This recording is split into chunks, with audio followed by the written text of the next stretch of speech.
Hey guys, it's Carly from All the Pretty Books, your place for all things Harry Potter. And today we're going to talk about one of my favorite box sets. It's the 20th anniversary box set published by Carlsen, who publishes the German Harry Potter translations.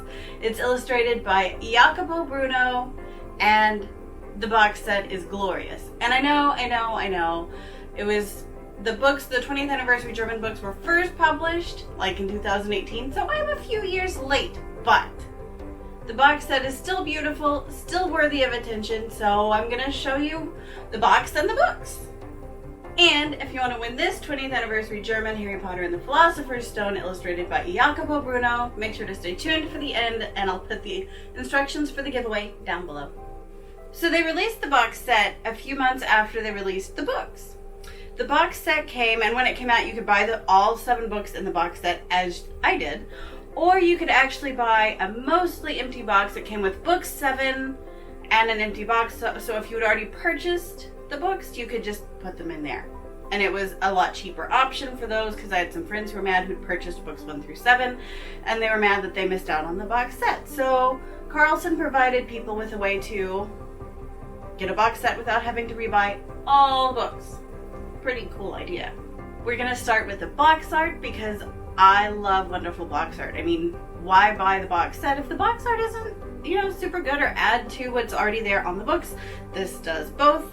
Jacopo Bruno is a fabulous illustrator. I can't say that enough. His books are so magical, and when I first saw them back in 2018, they were unlike anything I'd ever seen, and my little magical world just kind of exploded with color, brightness, and wonder when I first saw them. And so did many other people. They're very much collector fan favorites.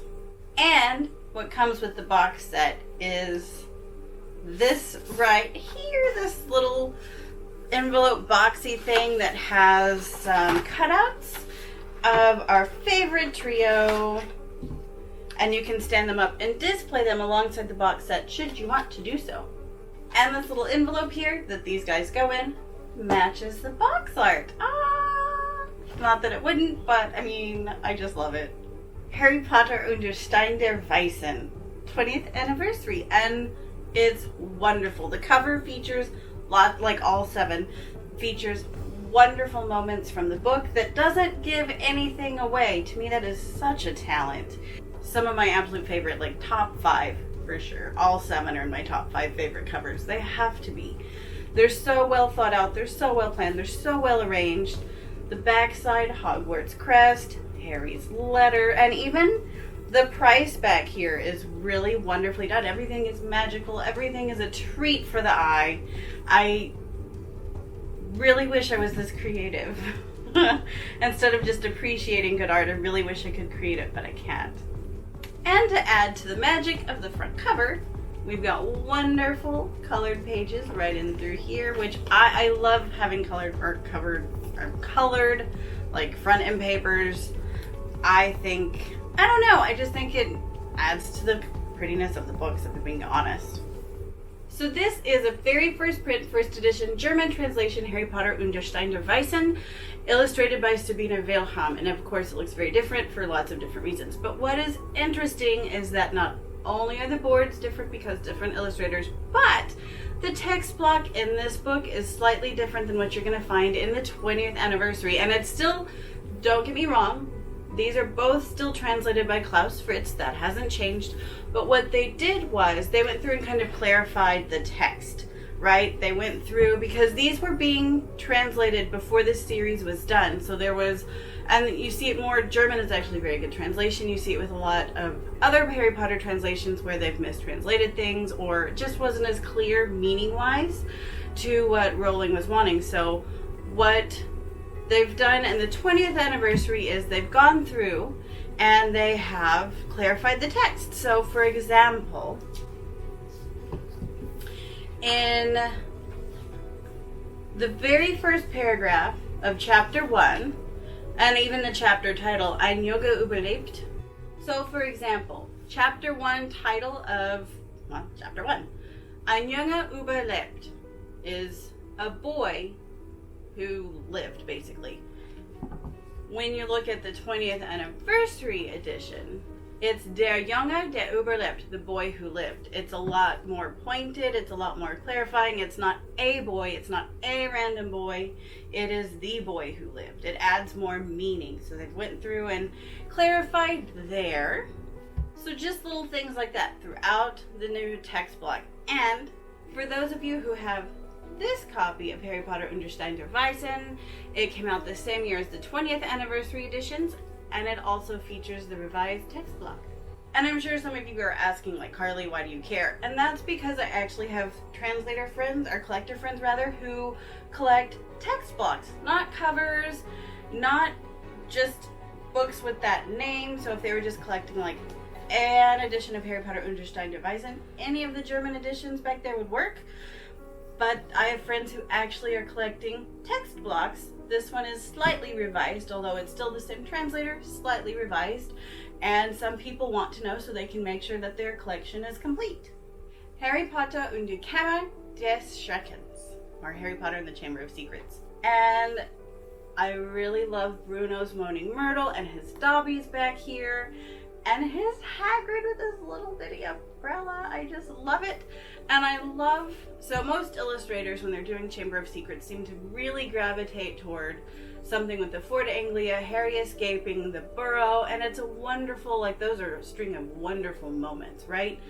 Harry learns he still has his friends, that, you know, that something hinky's been going on with Dobby, that they have been writing him, they haven't forgotten him, they do love him, they come to get him, they save him, they get him out of that awful place, they go to the burrow, who doesn't want to go there, and I love that most illustrators gravitate toward that, and I really enjoy seeing Bruno's interpretation here. Here, Harry's escaping, the Fort Anglia is there waiting, and we have Hedwig, just wonderful. And down at the bottom, we're walking into the Chamber of Secrets, and in papers are beautifully green. Oh, I love it. I love it. And the spine art is fabulous. And as someone who's like super arachnophobic, I couldn't be more pleased that Aragog is like not front and center. Some illustrators really hinge onto him, and I just have such strong problems with that. Azkaban. And it has the night bus. I love the night bus. It's one of my favorite things. We have a Patronus and Sirius. Time Turner, which doesn't usually make it onto the covers, but we have a Time Turner on this one. And I really like the placement of it up in here.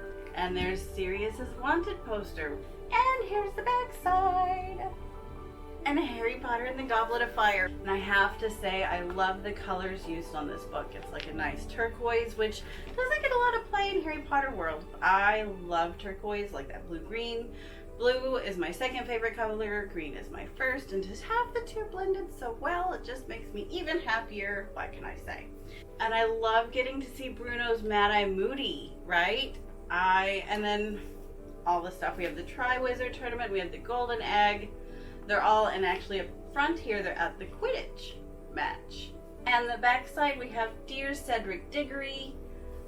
And there's the front with the beautiful turquoise papers. Harry Potter and the Order of the Phoenix. Ah!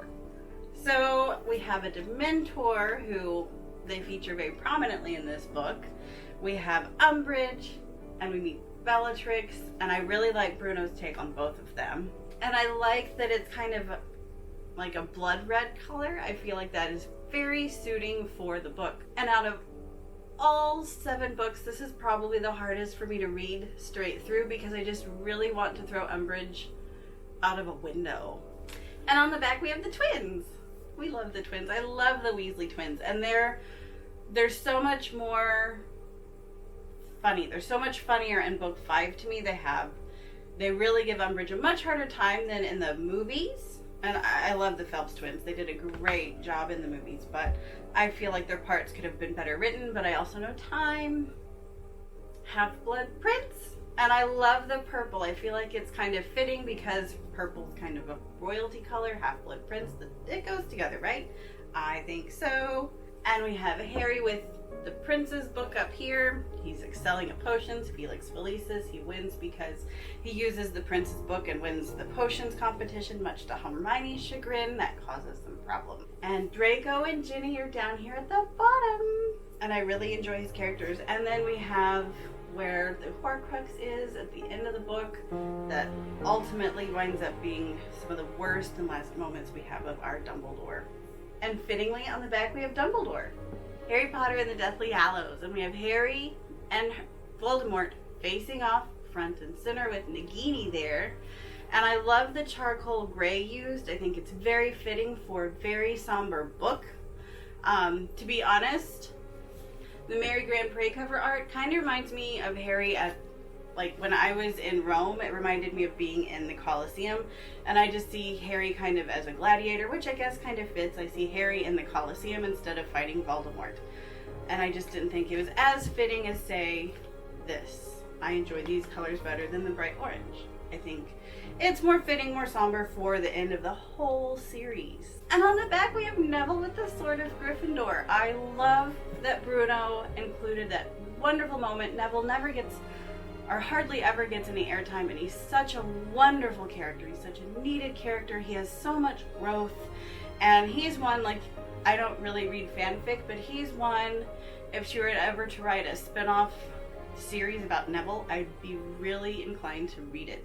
And now that the box is empty, here's the top of the box. And I love that, you know, we saw it on the books too, but I love that they picked out a different Harry Potter font. I love fonts. I'm very much a nerd, you guys, in case you couldn't tell. And I love to play with, like, font sizes, arrangement, all that kind of stuff. I really enjoy that. And I feel like it adds so much to the art itself. So very well picked up, very well chosen, very well arranged.